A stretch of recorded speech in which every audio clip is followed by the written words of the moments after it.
Welcome back to Francois Entrepreneur, the podcast dedicated to pulling back the curtain on success, innovation, and leadership.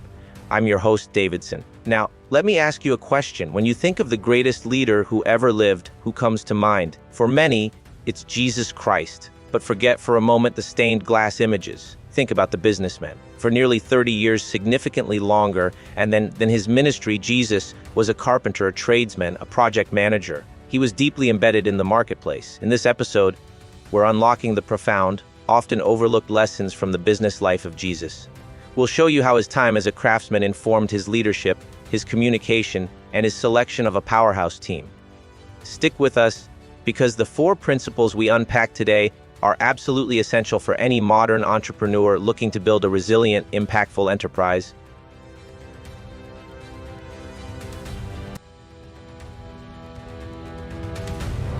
The first segment dives into his early life. The biblical narrative is clear. Jesus was a carpenter's son, and he was a carpenter himself. This wasn't just a brief hobby, this was his life. In the book of Mark, when Jesus returned to his hometown of Nazareth to preach, the skeptics didn't say, "Isn't this the rabbi?" They said, "Isn't this the carpenter? Isn't this Mary's son?" This was their primary frame of reference. Now, the Greek word used for carpenter, tekton, actually implies a much broader role than just woodworking. We're talking about a builder, a contractor, someone involved in construction. Think about the skills required for this business: resource management, sourcing quality wood and stone, project management, scheduling builds, managing deadlines, negotiation, dealing with clients, setting prices, handling disputes. These weren't just spiritual lessons, these were transferable business skills. His time as a craftsman gave him a deep, practical understanding of human nature and the complexities of the working world. For you, the entrepreneur, this means never outsource the core understanding of your product or service. That hands-on experience is your foundation. The second point is crucial for defining where you should deploy your message. Look at where Jesus spent his time during his ministry. Of the 130 appearances he made in the New Testament, an astounding 122 were in workplace settings. He wasn't just staying in the temple or the synagogue, he was in the markets, the fields, the homes in the marketplace. This is why his parables were so incredibly effective. Out of 52 parables, 45 are workplace-related: the parable of the sower, the parable of the talents, the parable of the workers in the vineyard. He used everyday economic activities to communicate the deepest spiritual truths. Why? Because the audience already understood the context. As a leader, you can't live in an ivory tower. You must take your message to where your customers and your employees are. You have to speak their language, the language of the marketplace. Jesus' strategy fostered an inclusivity that traditional institutions couldn't match. He connected with people because he embodied a familiarity with business life. Now let's talk about talent acquisition, our third key segment.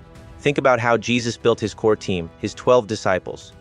Did he choose them from the religious elite, the high-ranking priests or the scholars of the day? Absolutely not. He selected individuals deeply entrenched in the business world, fishermen like Peter and Andrew. These were small business owners operating fishing enterprises. They understood teamwork, risk, inventory, and resilience. Matthew, the tax collector, he was a financial professional bringing organizational skills, record keeping, and an understanding of money management. Simon the Zealot, a political activist, bringing strategic and revolutionary passion. This was an incredibly diverse and unconventional team. It sends a clear message to every entrepreneur listening: value practical, real-world experience and diverse skill sets over formal, theoretical education. His disciples' diverse backgrounds were the engine that drove the early Christian movement. They could navigate social, political, and economic complexities precisely because they were already seasoned in the complexities of the world. What skills are you overlooking in your own hiring process? To wrap up the core content, let's distill these observations into 4 actionable lessons for your business today. Humility and service.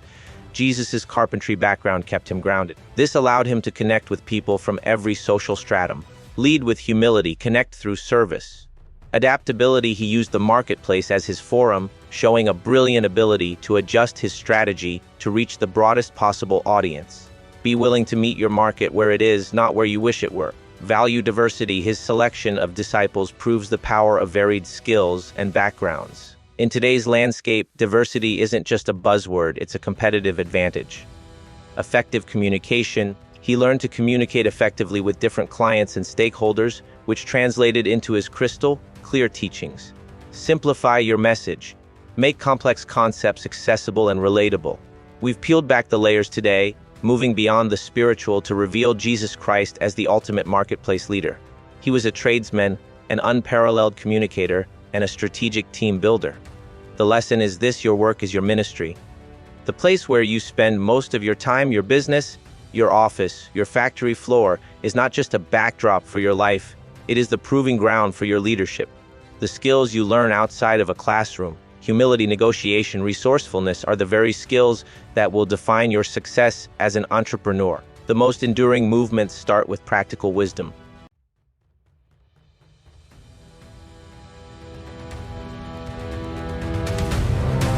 If today's deep dive into the business life of Jesus has given you a new perspective on leadership and marketplace strategy, here's what I need you to do next: subscribe and follow.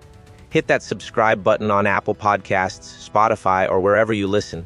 We release a new episode of Francois Entrepreneur every week, packed with insights like this to help you build a stronger, more impactful business. Don't miss the next one. Share this episode. Do you know a colleague, a team member, or a fellow entrepreneur who needs a fresh perspective on leadership? Share this link with them right now. Let's spread this knowledge and inspire more marketplace leaders. Thank you for tuning into Francois Entrepreneur. I'm Davidson. Go out there and lead with conviction, manage with humility, and build your legacy. We'll talk again next week.